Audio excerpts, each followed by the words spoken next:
Hey, salut à tous! Donc aujourd'hui, on se retrouve donc sur la chaîne MTG Ouverture pour la première ouverture. Donc ce sera une ouverture de pack Commander 2014, donc le pack blanc. Les 4 autres sont juste à côté, ils attendent que d'être ouverts. Donc le deck Fortune dans la pierre, donc avec Nahiri en couverture. Hop, le pack se présente comme ça. Hop. Donc là, le petit descriptif du pack, n'hésitez pas à le lire. Donc clairement, hop, c'est un pack blanc pour jouer avec des équipements. Et on va procéder tout de suite donc à l'ouverture du pack. Si j'y arrive.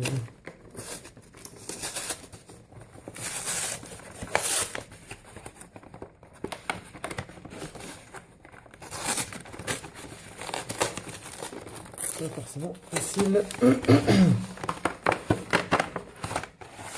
Hop. Donc voilà, ça se présente comme ça. Hop, nous avons le deck ici. Donc là, la carte promo. Donc la nouveauté de ce pack 2014, c'est qu'on retrouve des nouveaux Planeswalkers que l'on peut jouer en tant que commandant. Donc alors attention, hop, j'en profite pour faire une petite parenthèse. Commander, c'est le nom qu'a choisi Magic pour le format multijoueur de l'EDH qu'on peut connaître en France. Dans ce pack, il y aura certaines cartes qui ne sont pas jouables chez nous en France, donc dans les formats EDH, qui sont des formats 1 versus 1, alors que le format multijoueur, donc aux États-Unis, se joue à 4 joueurs. Donc voilà. Hop, donc Nahiri, qui est la Planeswalker, hop, donc qui coûte 5 et qui arrive avec 3 marqueurs dessus. Donc sa première capacité, c'est plus de mettez sur le champ de bataille un jeton de créature 1-1 blanche corps et soldat. Vous pouvez lui attacher un équipement que vous contrôlez. Donc ce jeu est vraiment basé sur les équipements. Donc toutes les armes que l'on peut trouver, on verra ça ensuite. Équipement artefact. Donc la première capacité qui permet de protéger la Planeswalker. Parce que je rappelle, pour détruire une Planeswalker, il faut que l'adversaire utilise un sort qui détruit donc tous les permanents, le permanent ciblé ou qui détruit un arpenteur, et ensuite, ou alors lui infliger des blessures donc, que l'on met sur le joueur adversaire et que l'on redirige sur le Planeswalker. Donc là, hop, le -2 ensuite, vous pouvez mettre sur le champ de bataille une carte d'équipement depuis votre main ou votre cimetière, donc évidemment sans payer son coût de mana. Et le -10, donc si jamais on y arrive, donc mettez sur le champ de bataille un jeton artefact incolore, équipement appelé l'âme du forge-pierre. Il a l'indestructible, la créature équipée gagne +1/+5 et la double initiative et équipement 0. Donc pour moi, qui aime bien ce type de jeu, c'est une des meilleures Planeswalkers qu'on peut trouver. Et donc dans le pack, hop, on a le deck et 2-3 petits trucs. Donc fiche de référence des règles, comme dans tout. Donc, toutes les choses. Et là, un petit document qui est trop grand pour la caméra, j'imagine. Hop, excusez-moi pour le bruit. Donc avec comment jouer le jeu, un petit descriptif des cartes légendaires. Qu'est-ce qu'il y a d'autre dans ce descriptif? Donc là par exemple vous voyez l'histoire de Nahiri. Hop, ici, Jazal Criniador. Hop, c'est pratique ça, hop, je le remets bien. Et ensuite, donc là on a la liste du jeu qu'on va regarder. Hop, on va regarder ensemble. Hop, donc je mets ça de côté. Je vais ouvrir le petit pack de 100 cartes. Donc comment on joue en EDH? Donc c'est assez simple entre guillemets. C'est un jeu de 100 cartes. Donc chaque carte est en un seul exemplaire. Et dans ces 100 cartes, vous choisissez donc un commandant qui va désigner vos couleurs. Donc là par exemple, si on choisit Nahiri Dimension en commandant, comme elle est uniquement blanche, on ne peut jouer que des cartes blanches avec le mana blanc dans les cartes. Et toutes les cartes de jeu. Donc on commence tout de suite donc avec l'équipement qui correspond à l'ultimate de Nahiri. Hop, petit focus s'il te plaît. Voilà, donc indestructible, l'équipement, +5/+5, la double initiative, équipement 0, donc ce qui rend bien. Après, ensuite on a pas mal de jetons, hop, qui sont recto verso, pour toutes les cartes du jeu. On a toutes les cartes pleines. Donc ça, hop, c'est pour produire du mana. Hop, et on commence avec Nairi.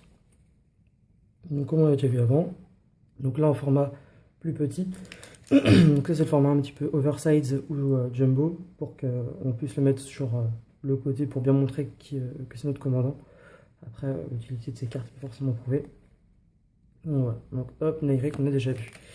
Donc Jazal Crinière d'Or, hop, donc carte créature légendaire, donc qui peut aussi être votre commandant, pour 4 mana, 2 incolores et 2 blancs. Donc initiative, et donc si on paye 5, 3 incolores et 2 blancs, les créatures attaquantes que vous contrôlez gagnent +X jusqu'à la fin du tour, X étant le nombre de créatures attaquantes que vous contrôlez. Donc une 4-4 pour 4, c'est déjà très intéressant, 4-4 initiative surtout, avec une capacité qui peut être aussi intéressante si vous avez beaucoup de créatures, donc dans un jeu un petit peu plus aggro, ou qui pose des tokens comme ce qui est ce jeu. Hop, ensuite Kimbaka Régente. Donc cette carte, je l'apprécie tout particulièrement. Donc aussi une créature légendaire que vous pouvez jouer en commandant. Donc 3 mana, 1 incolore et 2 blanc. Au début de votre entretien, mettez sur le champ de bataille une créature, un jeton de créature de 2 blancs pour chaque équipement attaché à Kimbaka Régente. Donc de 4. Là c'est intéressant.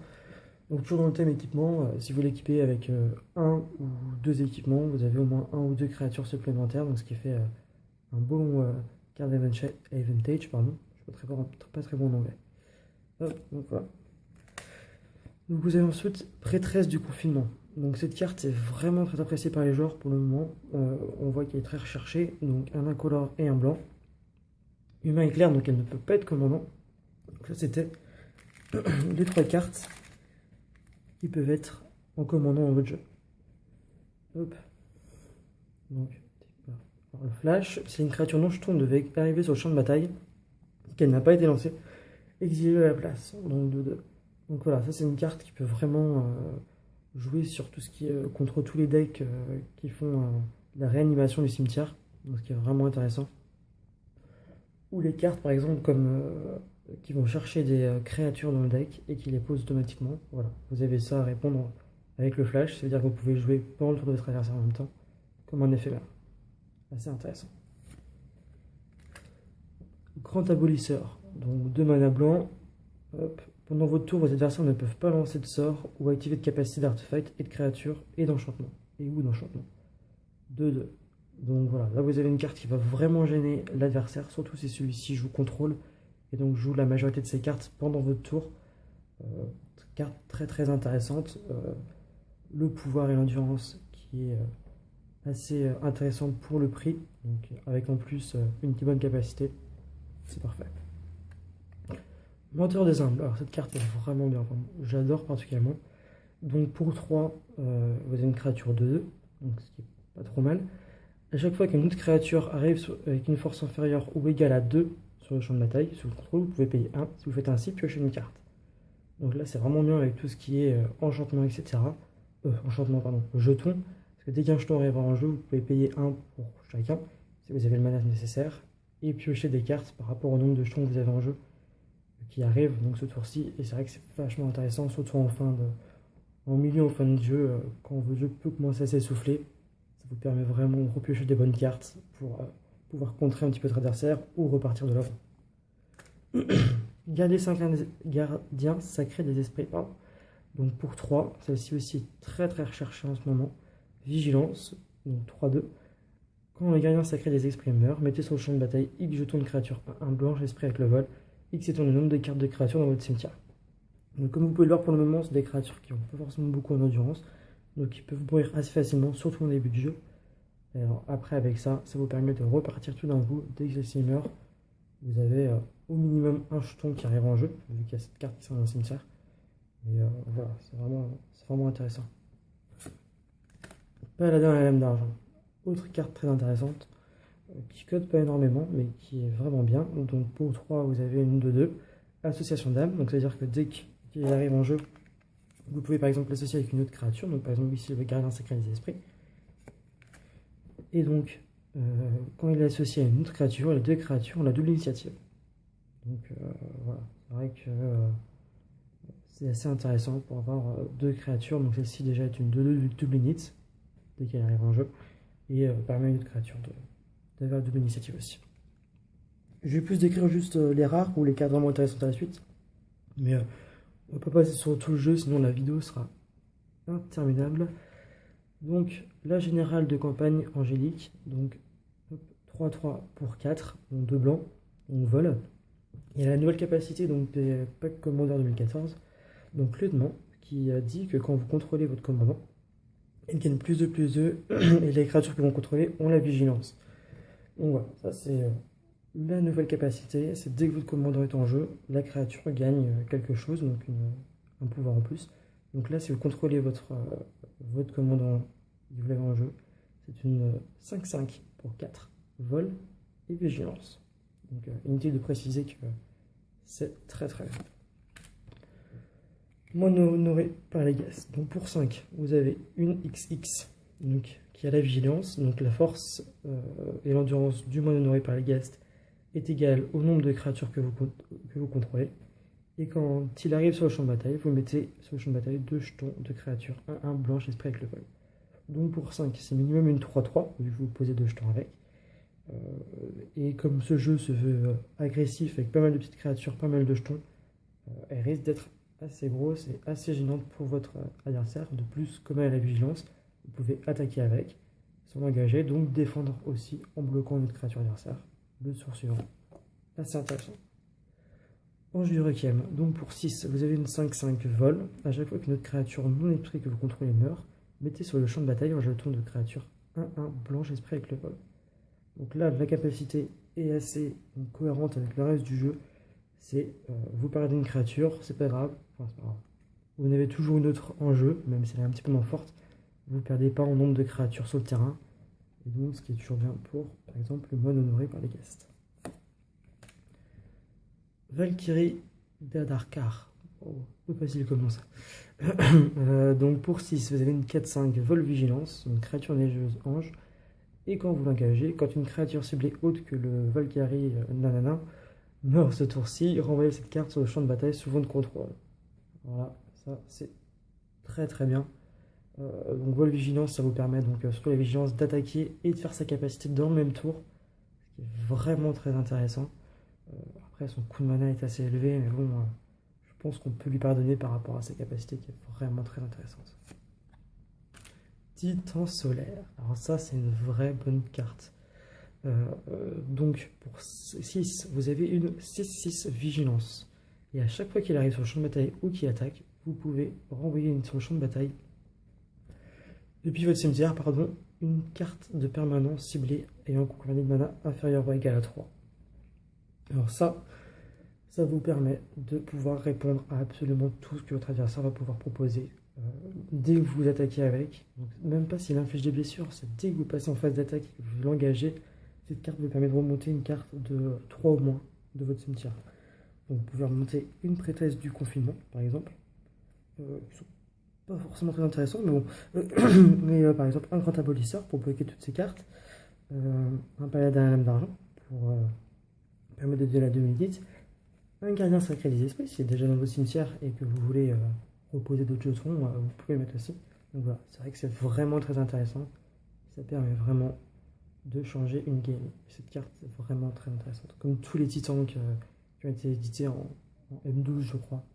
C'est vraiment intéressant. Et donc ils ont été réédités. Là, vous avez le noir et le bleu, si je ne me trompe pas, dans les autres jeux. On verra ça ensemble. L'ange solaire. Donc une 4/5 pour 6, vol. Quand il arrive sur le champ de bataille, détruisez toutes les créatures engagées. Ça, c'est fort aussi. Si l'adversaire a aussi un jeu agressif et que vous avez fait une grosse phase de sauce avant, et ben, ça vous permet de bien nettoyer son board et de repartir. Alors, lui repartira à 0, vous repartirez toujours avec le même nombre de créatures, avec une 4/5 en plus. Vraiment intéressant.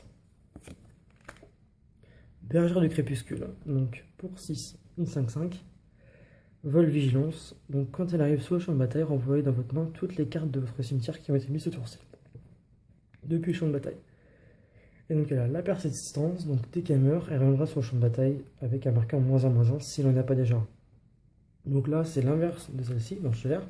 c'est si vous avez fait une phase de sauce où vous avez bien défendu, vous avez beaucoup défendu sur l'attaque de votre adversaire, vous pouvez mettre ça et remettre toutes les cartes de créatures. Alors c'est dans la main ou dans la main. Mais bon, c'est toujours intéressant pour récupérer des bonnes cartes de votre cimetière. Ange de l'or sinistre. Donc pour 7, une 5-4 flash. Donc toujours bien. Après c'est assez cher, on va voir ensuite. Vol, quand elle arrive sur le champ de bataille, si vous l'avez lancé depuis votre main, exilez toutes les créatures attaquantes. Alors là pareil, si l'adversaire fait une phase de sauce qui engage beaucoup de créatures, eh ben, ça vous permet d'exiler toutes ces cartes. Avant qu'elles infligent leur blessure, c'est assez intéressant, surtout que c'est exilé, donc même les cartes qui sont indestructibles, ça marche. Défense talismanique, ça marche aussi parce qu'on ne cible pas la créature. C'est vraiment parfait. Je dis peut-être une bêtise là-dessus. N'hésitez pas à commenter et à dire si je dis des bêtises rectifiées. Je ne suis pas un pro encore. Donc, avatar de Serra, pour 7, vous avez une XX qui correspond à votre total de points de vie. C'est vrai que c'est assez intéressant. Par contre, elle ne peut pas toujours aller enfin, elle ne reste pas dans le cimetière. Mais bon, si vous ne perdez pas de points de vie jusqu'au 7e tour et que vous avez besoin d'un terrain à chaque tour, vous vous retrouvez avec une 30-30. C'est vrai que c'est assez dur. Cette carte a aussi été éditée dans les packs précédents, dans le jeu Oloro, et avec une combo, je suis parti à une infinie. L'adversaire en face a trouvé ça un petit peu dur, mais bon, après le problème de cette carte, c'est que, ok, peut-être qu'il a infini, mais une simple carte noire comme Chute du héros qui coûte 3, ou même il y a des cartes qui coûtent moins, mais je n'ai pas les noms ici. J'arrive pas à retrouver le nom, mais bon, on verra dans le pack noir, il y en aura pas mal. La détruit directement. Donc vous avez utilisé cette mana alors que l'adversaire a utilisé 2 pour la détruire. Mais bon, il faut qu'il y ait cette carte dans la main, donc pourquoi pas. Un Mystique, donc pour 3, c'est une carte enchantement, vous payez 5, vous piochez une carte, l'adversaire ciblé gagne 3 points de vie. Assez cher. Personnellement, j'aime pas trop cette carte. Après, il y a d'ailleurs des capacités qui doivent bien interagir avec celle-ci. N'hésitez pas à me dire si vous connaissez des choses intéressantes à faire avec. Incorporation, donc pour 3, les créatures soldats ont la vigilance. Donc ça, c'est très bien, surtout qu'on a pas mal de soldats. Et donc vous payez 3, vous mettez un jeton à un blanc soldat. Très très bien. Mais ça crée. Donc au début de votre entretien, sacrifiez mais ça crée à moins que vous ne sacrifiez un Pégase. Et donc vous pouvez mettre un jeton à 1 blanc Pégase avec le vol pour 2. Assez intéressant parce qu'on peut en mettre plusieurs par tour, ou même pendant le tour d'adversaire, donc ça peut être pas mal. Et pour faire une petite armée assez rapidement. Je vais un peu plus vite parce que la vidéo commence déjà à durer 18 minutes, donc c'est assez long. Donc un enchantement pour 4, donc ancienne du maréchal, multi-kick, vous pouvez payer autant de fois que vous voulez 2, donc les créatures que vous contrôlez gagnent +1/+1. Et quand elle arrive sur le champ de bataille, renvoyez sur le champ de bataille jusqu'à X cartes de créatures ciblées depuis votre cimetière. X est le nombre de fois que l'ancienne de maréchal est kické. Une vraiment très bonne carte parce qu'elle fait quelque chose dès qu'elle arrive en jeu, si vous payez multi-kick, mais bon, généralement, je pense que vous allez le payer. En plus de booster vos créatures, très très bien. Croisade Cathare, donc pour 5 enchantements. À chaque fois qu'une créature arrive sur le champ de bataille, sous votre contrôle, mettez un marqueur +1/+1 sur chaque créature que vous contrôlez. Très très bien. Ça permet vraiment, dès que vous mettez des jetons, même 2 jetons, vous mettez 2 marqueurs +2/+2 sur +1/+1 sur chaque créature. Très très intéressant. Pure conviction, donc pour 6, les créatures que vous contrôlez ont la double initiative et de l'envie. Très très bien. Assez cher, mais une fois que c'est en jeu, ça va être dur à gérer pour votre adversaire. Enfin, au niveau des créatures, en tout cas, il va en perdre pas mal pour détruire les vôtres. Oblation, donc pour 3, en éphémère, le propriétaire du permanent non terrain ciblé le mélange à sa bibliothèque et pioche ensuite 2 cartes. Donc là, ce qui peut être intéressant, c'est que vous pouvez vous cibler vous-même une créature si jamais l'adversaire décide de la détruire. Vous la remettez dans votre bibliothèque, ça vous permet de piocher 2 cartes. Donc vous faites des cartes advantage de 1. C'est assez intéressant. Non, vous faites pas de carte advantage vu que vous perdez la créature sur le terrain, mais bon. Ça vous permet de piocher et de la sauver pour un peu plus tard si jamais vous avez un peu de chance. En plus, l'adversaire va perdre une carte pour rien. À voir. Ça peut être intéressant. Ou alors c'est l'adversaire, mais ça lui permet de piocher et trouver des solutions à vos cartes. À voir ce que donne cette carte. Offrande bienveillante, donc pour 4 éphémères, choisissez un adversaire. Ce joueur et vous mettez chacun sur le champ de bataille 3 jetons de créature. Un blanc esprit avec le vol. Choisissez un adversaire, vous gagnez 2 points de vie pour chaque créature que vous contrôlez, et ce joueur gagne 2 points de vie pour chaque créature qu'il contrôle. Alors voilà, ça c'est le type de carte qui est très très bien en Commander, dans un format américain, où vous avez plusieurs adversaires, donc vous pouvez choisir un adversaire qui est plus faible que vous sur le terrain, et l'aider un petit peu entre guillemets, mais bon après vous aurez toujours 2 adversaires qui seront pénalisés. Alors qu'en 1 versus 1, en gros, vous et votre adversaire gagneront 3 créatures, 1 blanche avec le vol, et vous gagnerez tous 2 points de vie, donc super en ODH français. Sort bien mérité, donc pour 4, un éphémère. Voilà, beaucoup de texte. Prévenez ce tour-ci toutes les blessures qui devraient être infligées à vous et aux Planeswalkers que vous contrôlez par des sources que vous ne contrôlez pas. Si les blessures d'une source créature sont prévenues de cette manière, le sort bien mérité inflige autant de blessures à cette créature. Si les blessures d'une source non créature sont prévenues de cette manière, le sort bien mérité inflige autant de blessures au contre-couleur de cette source. C'est pas trop mal. C'est une bonne carte. Après, toutes les cartes qui ont beaucoup de texte comme ça, c'est vrai que c'est assez particulier à tester comme ça. Je trouve que c'est bien, mais à vérifier que c'est bien. Zénith de blanc soleil, donc pour X et 3 mana blanc, mettez sur le champ de bataille X jetons de créature, 2 de blanc chat, mélangez des zéniths de vert blanc, C'est que j'ai la carte de vert soleil que j'apprécie particulièrement. Donc blanc soleil, la bibliothèque de son propriétaire. Vraiment bien comme carte. Vraiment bien. Alors après, si vous payez que 1, ça vous fait pour 5 une de 2, c'est pas très bien. Si vous payez 2, ça vous fait pour. Si vous payez 1, ça vous fait pour 4 une de 2. Si vous payez 2, ça fait pour 5 une de 2. Il faut quand même payer assez cher pour que ce soit vraiment rentable, mais bon, après, ça vous fait des créatures. Pareil, à voir aussi. Anéantir les puissants. Donc pour 5 en rituel, détruisez toutes les créatures de force supérieure à la force de la créature supplée. Voilà. Normalement, vous choisissez un jeton que vous avez en jeu, donc un 1 ou un 2-2, et vous détruisez toutes les créatures de l'adversaire, normalement, pour regarder tous vos jetons. Assez intéressant aussi. Pour 6 rituels, mettez sur le champ de bataille un jeton de créature, un blanche, corps et soldat pour chaque créature que vous contrôlez. Doublez le nombre de créatures que vous avez en jeu, et vous avez le rebond, donc si vous lancez ce sort depuis votre main, exilez-le au moment où il se résout, au début du prochain total, vous pourrez lui lancer cette carte depuis l'exil. Donc en gros, j'allais dire vous avez au moins une créature, mais non, parce que si vous contrôlez 0 créature, ce sort ne marche pas. Vous multipliez par 2 en fait vos créatures en jeu la première fois, et ensuite une deuxième fois en pareil, bien si vous êtes bien positionné, mais après si vous êtes bien dans une mauvaise position, pas super. Déploiement du front, donc pour ça va être un rituel. Mettez sur le champ de bataille X jetons de créature, un blanc soldat, X étant le nombre de créatures sur le champ de bataille. Donc de la même manière, assez intéressant si vous avez pas mal de créatures sur le champ de bataille. Là, ce qui serait bien, c'est d'en avoir au moins 7. Vu que des 1-1 pour en avoir 7 minimum, ce serait pas trop mal. Après, à voir aussi comment le jeu sort, mais c'est vrai qu'on voit pas mal de poseurs de tokens, donc normalement, ce jeu a beaucoup de bonne présence. Coup d'éclair militaire, donc X et 2 blancs, rituel. Mettez sur le champ de bataille X jetons de créature 1-1 blanc soldat. Si X est supérieur ou égal à 5, détruisez toutes les autres créatures. Alors là, si vous pouvez payer les 7, n'hésitez pas. Vous allez faire détruire le porte d'adversaire. Et ça vous permet d'avoir 5-1-1 sur le jeu dès le début. Vraiment très intéressant comme carte. C'est cher, mais très intéressant. Et puis polyvalent aussi, parce que si jamais vous voulez pas détruire toutes vos autres créatures, vous pouvez en mettre que 3 ou 4 jetons sur le jeu et ne pas détruire votre créature. Décret de justice, donc cette carte, je l'aime bien, elle est très chère, mais bon. Donc 2 fois X plus 2 et 2 blancs. Mettez sur le champ de bataille X jetons de créature 4-4 ange avec le 4-4 blanche, ange avec le vol par exemple. Et recyclage 3. Quand vous le recyclez, vous pouvez payer X. Si vous faites ainsi, mettez sur le champ de bataille X jetons de créature, un blanc soldat. Carte pas trop mal, pareil, polyvalente, ça vous permet de choisir ce qui vous intéresse le mieux au moment où vous jouez. Pas trop mal. Chef-d'œuvre d'ingéniosité. Donc ça, c'est la carte que j'apprécie le plus. Donc comme je vous ai dit, c'est un jeu qui est basé physiquement surtout avec Nairi, qui est ici, ou Kembaba. Donc là, vous avez vraiment une carte qui est parfaite pour eux. Donc une carte équipement qui coûte 1.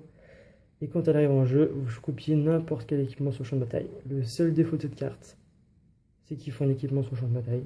Donc un petit peu conditionnel. Et que vous ne pouvez pas copier un équipement qui est légendaire. À part ça, cette carte est parfaite. Médaillon de perles, donc 2, les sorts blancs que vous lancez coûtent 1 de moins à lancer. Marteau de Garlock Soudon pour 3, plus 3, plus 0, et elle piétinement une lame vie, équipement 3, très bonne carte. Forest Rate, quand le Forest Rate arrive sur le champ de bataille, cherchez dans votre bibliothèque une carte de terrain, exilez-la et mélangez ensuite votre bibliothèque. La créature équipée gagne +1 pour chaque terrain sur le champ de bataille, et dans le même nom que la carte est exilée. Là vous allez chercher pleinement une plaine, et généralement vous allez l'équiper au tour 4, 5, c'est pour la poser au tour 3, ouais. Donc vous aurez au moins une +4, +4 ou +5 sur la créature, c'est vraiment intéressant. Épée de la vengeance, donc c'est une des épées très intéressantes, un petit peu moins forte que les autres, +2, +0, initiative, vigilance, pétinement, célérité. Pour 3 posés, 3 en équipement, c'est pas trop mal. Récoltos 4, donc cette carte est vraiment bien. Arme vivante, quand cet équipement arrive sur le champ de bataille, mettez sur le champ de bataille un jeton de créature 0/0 noir, germe, puis attachez lui cet équipement. Ça, c'est vraiment fort, parce que vous payez 4, vous avez directement une +6/+6, X est son nombre de cartes de créature dans tous les cimetières. Vous avez directement une carte créature qui se pose, donc la carte est directement attachée à une créature, donc vraiment intéressante. Par rapport aux autres, il faut la poser et ensuite l'équiper, et qu'il y ait une créature en jeu pour pouvoir l'équiper. Là, vous avez vraiment tout d'un coup dans cette carte, ce qui est vraiment intéressant. Lame d'argent, lance d'argent de lune. Donc pour 4, les créatures équipées à l'initiative, et dès qu'elle attaque, vous pouvez poser un jeton 4/4 blanche ange avec le vol. Vraiment très bien. Et enfin l'armure d'argentum, donc qui est la carte équipement la plus chère, donc pour 6, avec une +6/+6, et à chaque fois que les créatures équipées attaquent, détruisez permanent ciblé. Très très bien. Encore des plaines ici. Bon. Alors là, on a pas mal de petits terrains, et après des créatures. Alors on va peut-être aller faire ça assez rapidement. Là, c'est qu'on a toutes les rares au début, peut-être. Ouais, c'est ça, on a toutes les rares au début. Donc quand on arrive sur le champ de bataille, vous arrivez sur le champ de bataille engagé, et à chaque fois si vous contrôlez, alors au début de votre train, si vous contrôlez au moins cette plaine, vous pouvez renvoyer sur le champ de bataille. C'est une carte de votre cimetière, je crois, c'est la macro cancer, ouais, c'est ça, une carte de créature de votre cimetière. Oh. Hop, une carte de créature de votre cimetière. Donc vraiment intéressant. Alors ça c'est une carte donc qui, si vous payez 1, donc qui fait 1 incolore, et si vous payez 1, toutes les créatures de votre adversaire perdent la défense talismanique et le linceul, il ne peut pas avoir la défense talismanique ou le linceul. C'est intéressant. Donc là on a des terrains spécifiques, détruire des terrains ciblés, ça peut être intéressant. Même si vous cherchez une carte de terrain de base. Quand il arrive engagé, sacrifiez l'homme, on va envoyer une carte de pleine dégagée, vous contrôlez, et vous ajoutez 2 à votre réserve. Pas trop mal. Hop, avec le recyclage ici, vous ajoutez 2 incolores à votre réserve si vous contrôlez 5 terrains. Pas trop mal. Donc là avec les artefacts, par exemple ici, attends, une créature, pas trop mal. Celle-ci, donc pour 3, une 2-3 avec le kick 1, si quand il a été kické, vous détruisez l'artefact pour champion ciblé, donc pas mal pour détruire l'adversaire. Cette carte est vraiment forte. Pour 3, une 3, 1 vol, quand il arrive sur le champ de bataille, exiler un autre permanent ciblé. Envoyez cette carte sur le champ de bataille, donc au début de la prochaine étape de fin. Donc voilà. Ça c'est si jamais vous avez une carte de créature qui est ciblée par un sort adverse, hop, vous l'exilez et puis vous la ramenez à votre prochaine étape de fin pour la sauver. Parfait. Donc voilà, une toile de limite. Ceci est cette créature blanche, une +1/+1 avec la token. Protection contre la couleur. Celle-ci est très forte. Mettez la créature attaquante ciblée au-dessous de la bibliothèque de son propriétaire. Il gagne un nombre de points de vie équivalent à sa force, mais bon, son endurance, pardon. Détruisez une créature ciblée, ne peut pas être régénérée. Son contrôleur met un marqueur, un token 1/1 blanc joué avec le vol. Très fort aussi pour le jeu token. Mettez sur le champ de bataille 2 jetons de créature 1/1 vol esprit. Le joueur ciblé sacrifie une créature attaquante, pas trop mal, avec le déluge surtout. Donc le déluge, c'est que vous copiez par rapport à... Pour chaque sort que vous avez lancé précédemment dans le tour, vous copiez les cartes d'elle. Donc c'est pas trop mal si vous avez pas mal de mana aussi. Exiler l'artefact dans le champ de plan ciblé. Donc si vous voulez lancer pendant la phase principale, vous pouvez exiler jusqu'à un autre artefact. Donc vous exiler 2 pour 4, c'est pas mal, c'est pas mal. D'autres domaines, c'est contre plus de terrain que vous cherchez jusqu'à 3 cartes de plaine, pas mal aussi. Rotation spectrale très très forte. Mettez sur le champ de bataille 3 jetons, 1 en blanche esprit avec le vol pour 3. Donc nous on ne joue que du blanc. Très intéressant, rituel. Pince crâne. Alors cette carte est vraiment très très forte, surtout dans les jeux tokens. Alors pour 1, vous l'équipez. Point 1 aussi. La créature équipée gagne plus 1, plus 1, moins 1. Ce qui veut dire que si vous mettez sur un token, votre token meurt. Mais à chaque fois que la carte créature équipée meurt, piochez 2 cartes. Cette carte est vraiment très très forte. Elle n'est légale que en EDH. Je crois pas qu'il y ait un autre format qui accepte cette carte. Parce qu'il peut partir vraiment très loin et fait énormément de cartes advantage. Une nouvelle extraction d'ailleurs. Anneau solaire, donc ça c'est une carte qui est interdite dans le format DH en France, juste en multijoueur aux États-Unis. Diamant de marbre pour 2, ça une plaine. À chaque fois les créatures équipées infligent du blessure de combat à un joueur, ou vous pouvez piocher 2 cartes. Ça va être ainsi. C'est pas trop mal, ça vous permet de faire un petit peu de tri dans votre main. C'est pas trop mal cette carte, max, quand même mort pour 2 équipements 1. Pote de pied d'argile, donc la créature équipée à défense asmédique et la sanité. Ça c'est une carte dans tous les decks EDH, enfin je pense. Enfin, moi en tout cas j'en mets dans tous mes decks EDH, et tous les jeux que je vois je crois en ont une aussi, donc c'est vrai que c'est assez intéressant. Ajoutez un manet de la réserve, ajoutez votre réserve manet de n'importe quelle couleur de votre identité de commandant, donc là juste un blanc. Peut-être mieux que dans peut-être mieux dans un deck multicolore, mais bon. Et sacrifier, vous piochez une carte. Enfin, la cuirasse d'assaut gagne plus de plus 2 et la sécurité, ne pas vous attaquer un peu sur le volet. Ça va mettre une créature adversaire pour la bloquer. Pas trop mal, ça calme l'équipement, on va peut-être plus attacher notre créature, mais bon, on va voir aussi. Et donc là pour 6, Pierre du Cherche, Sapiens, punaise. Vous payez 3, vous piochez 3 cartes. Cette capacité coûte 1 plus activé pour chaque carte dans votre main. Assez cher, mais ça vous permet de piocher. En jeu blanc, c'est pas trop mal. Donc voilà pour le jeu blanc. Donc n'hésitez pas à mettre tous vos commentaires sur ce jeu, à donner votre avis si je me suis trompé, c'est possible. Je ne connais pas tout. Donc n'hésitez pas. Et donc on se retrouve ensuite pour la vidéo du pack bleu. Donc hop, juste ici avec tes frais. Donc on se retrouvera très prochainement. N'hésitez pas à vous abonner si vous avez aimé cette vidéo et mettre un petit pouce j'aime, ça me fera toujours plaisir. Voilà, allez à plus tard.